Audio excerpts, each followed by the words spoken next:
तो पिछले एपिसोड में हमने देखा था कि बारबरा कैसे अचानक ही पूल के पास से गायब हो गई। अब आगे वहां से गायब होकर बारबरा एक अलग ही दुनिया में पहुंच चुकी थी। ये था तो पूल ही, पर यहाँ पानी बिल्कुल नहीं था। पूल के चारों तरफ किसी मॉन्स्टर ने कब्जा कर रखा था। बारबरा जोर जोर से चिल्लाते हुए नैन्सी को आवाजें दे रही थी। वो पूल से निकलने के लिए ऊपर चढ़ने लगी, पर तभी किसी ने बारबरा का पैर पकड़कर उसे वापस पूल के अंदर खींच लिया। सुबह होते ही नैन्सी अपने घर की ओर जाने लगी। वो बारबरा को भी ढूंढती है, पर जब उसे बारबरा नहीं मिलती तो वो अकेली ही अपने घर आ गई। घर आते ही उसकी मॉम उससे पूछने लगी कि आखिर तुम पूरी रात कहाँ थी। नैन्सी ने झूठ बोलते हुए कहा कि जब रात में वो सभी लोग स्टडी कर रहे थे तो खाने पीने के लिए जब वो लोग बाहर निकले तो वहीं पर उन्हें देर हो गई। इधर जॉन की जैसे ही आंख खुली तो वो भागकर अपनी मॉम के पास पहुंचा। जॉयस ने पूरे घर के लैंप इकट्ठे करके अपने पास रखे हुए थे। जॉयस का कहना था कि लैंप की मदद से बिल उससे बातें करता है। जॉन को लग रहा था कि उसकी मॉम की हालत दिन ब दिन खराब होते जा रही है। इधर माइक, डस्टी और लूकस बिल को ढूंढने के लिए अलग अलग सामान लेकर आए थे।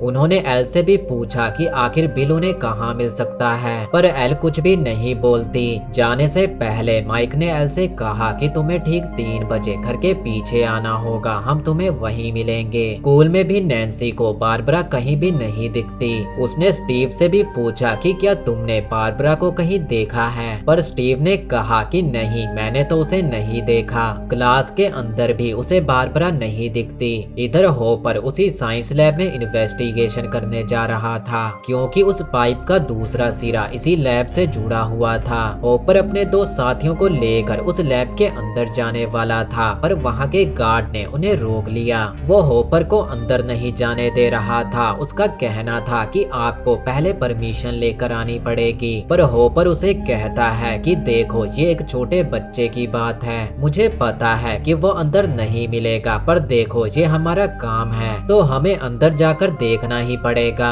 इधर एल माइक के पूरे घर में घूम रही थी।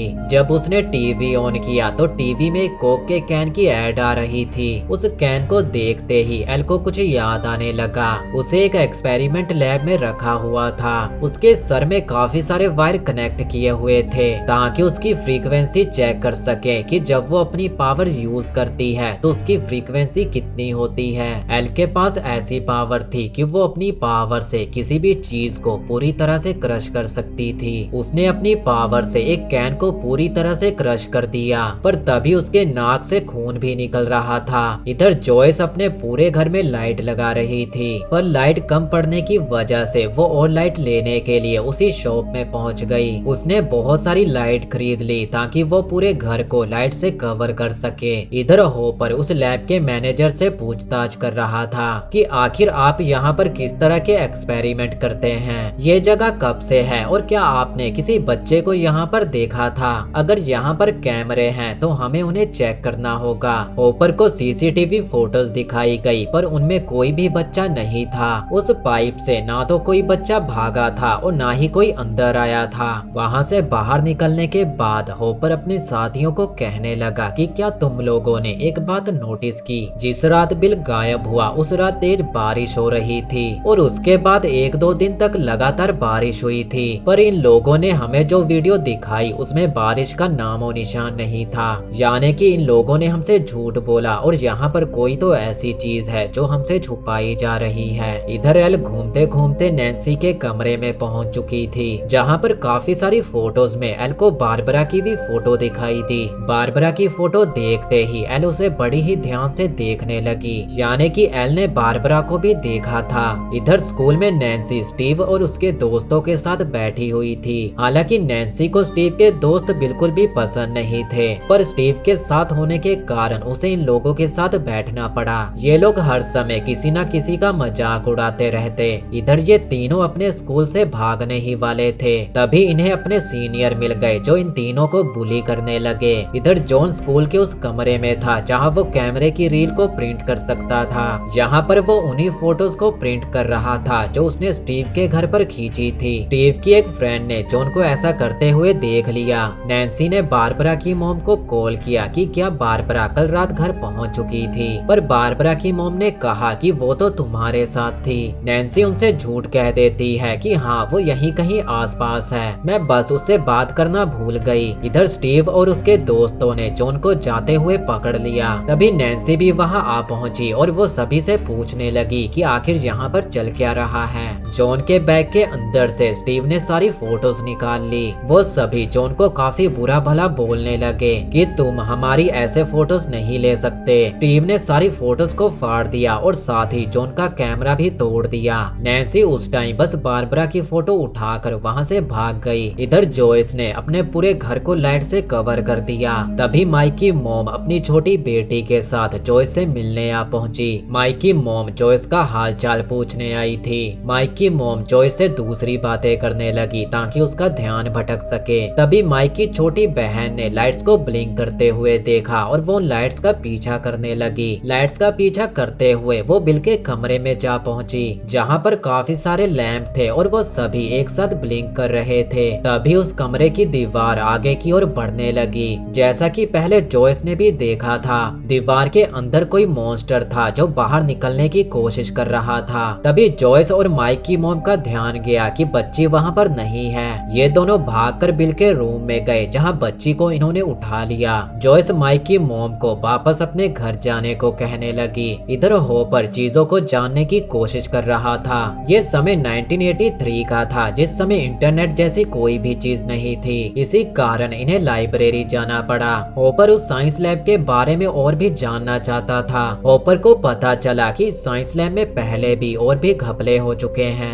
ये लोग ऐसे एक्सपेरिमेंट करते हैं जो पूरी तरह से बैन हैं, लेकिन फिर भी ये लोग चोरी छुपे उन एक्सपेरिमेंट को करते हैं। ये लोग खास करके ऐसे एक्सपेरिमेंट करते हैं जो कि बच्चों पर किए जाते हैं। इधर एल माइक के घर के पीछे खड़ी थी क्योंकि माइक ने उससे कहा था कि वो लोग ठीक 3 बजे उससे घर के पीछे मिलेंगे। तभी एल को वहां पर एक बिल्ली दिखाई दी जिससे उसे फिर से एक्सपेरिमेंट याद आने लगा जहां पर उसके सामने वही वैज्ञानिक खड़ा था। एल के सामने एक बिल्ली थी और उसे कहा गया था कि वो अपनी पावर से इस बिल्ली को मार दे, पर एल ऐसा नहीं कर पाई तो सजा के तौर पर उसे कमरे में बंद करने के लिए ले जाया जा रहा था। एल को बहुत ज्यादा गुस्सा आ रहा था तो उसने गुस्से में अपनी पावर से उन दोनों गार्ड को मार दिया, पर पावर यूज करने के बाद एल बहुत ज्यादा जख्मी हो चुकी थी। उसके नाक और कान से खून निकल रहा था। तभी वो वैज्ञानिक एल के पास आया और उसे कहने लगा कि तुम बहुत कमाल की चीज हो। वो एल को उठाकर अपने साथ ले गया। तभी ये तीनों एल के पास आ गए और उसे अपने साथ लेकर वहां से चले गए। इधर नैन्सी स्टीव और उसके दोस्तों के साथ थी। उसे लग रहा था कि बारबरा किसी मुसीबत में है और मुझे उसे ढूंढना चाहिए। वो बारबरा को ढूंढने के लिए उसी पूल के पास जा पहुंची। बारबरा की कार भी वहीं पर खड़ी थी, यानी कि बारबरा यहाँ से वापस गई ही नहीं। तभी नैन्सी को वहाँ पर कुछ हलचल महसूस होने लगी। न जाने नैन्सी को क्या हुआ कि वो डर कर वहाँ से भागने लगी और भागकर सीधा अपने घर आ पहुंची। इधर जॉयस उन लाइट से कहने लगी कि बिल मैं जानती हूँ कि ये तुम ही हो। बिल मैं तुमसे बात करना चाहती हूँ। जॉयस बहुत सारी लाइटों को लेकर अलमारी के अंदर बैठ गई। जॉयस कहती है कि बिल मैं तुमसे सवाल करूंगी, अगर तुम्हारा जवाब हाँ है तो तुम एक बार ब्लिंक करना, अगर तुम्हारा जवाब ना है तो 2 बार ब्लिंक करना। जब जॉयस ने पूछा कि क्या बिल तुम इसी घर में हो तो लाइट एक बार ब्लिंक हुई। जब जॉयस ने ये पूछा कि क्या बिल तुम सेफ हो तो लाइट 2 बार ब्लिंक हुई, यानी कि बिल सेफ नहीं था। जॉयस उससे पूछती है कि मैं तुम्हें कहाँ ढूंढूं, आखिर तुम कहाँ पर हो, पर बिल इतने सारे सवालों का जवाब नहीं दे पाता। तो जॉयस ने पूरे दीवार पर ABC लिखकर उन पर लाइट लगा दी। इधर नैन्सी रोते हुए अपने घर पहुंची और अपनी मॉम को कहने लगी कि बारबरा किसी मुसीबत में है। इधर होपर का साथी उसे बता रहा था कि मैंने एक न्यूज पढ़ी थी जिसमें एक औरत का कहना था कि उसकी बच्ची को जबरदस्ती एक्सपेरिमेंट के लिए ले जाया जा रहा था और उसके बाद से वो बच्ची हमेशा हमेशा के लिए गायब हो गई। तभी होपर को कॉल आया और वो तालाब की ओर निकल पड़ा। इधर एल इन तीनों को बिल के घर के बाहर ले आई थी।